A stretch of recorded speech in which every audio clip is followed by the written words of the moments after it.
Welcome to BalsaCircle.com, your one-stop shop for all of your event decor. Today we're going to be showing you how to do these super cute kid crafting Valentine Day kissing ball kind of gifts or crafts for your kid's room, or maybe help a teacher bring some Valentine cheer to their classroom.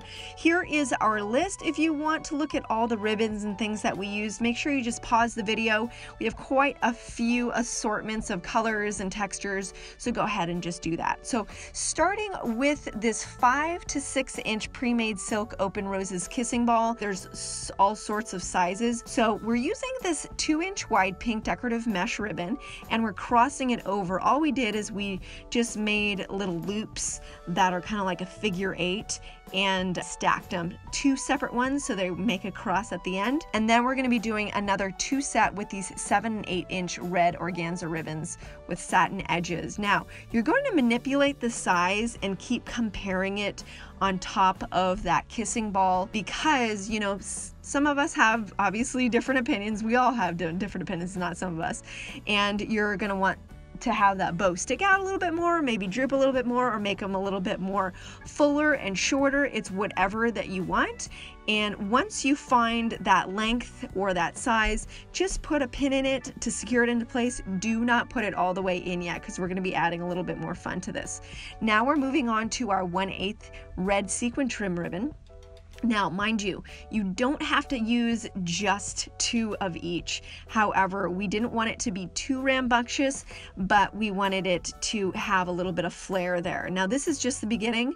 So we're moving on to our rat tail kind of red ribbon here, and using these acrylic drop ornaments. Now, this was perfect. I felt that this ribbon matched it well, because the very tip of it is basically the exact circumference of the actual ribbon. You can also use some clear fishing line if you want to kind of see them levitate in between the ribbon so it looks like it's floating, or just use a ribbon that you have. Whatever works for you. But here's a little tip at the end: if you're going to be gluing something onto that acrylic drop, then just cover that, cover your tracks with a little silk flower, or maybe like another little jewel or something around that, or even a ribbon bow. That'd be cute too.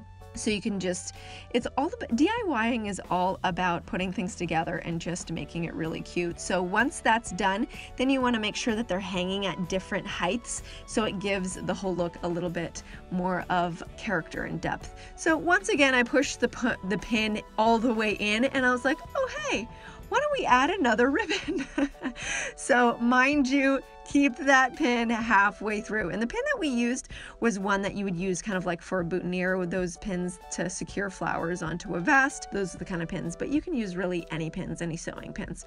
So once that's done and you are satisfied with all the funness that you put on there, then you can push the pin all the way in.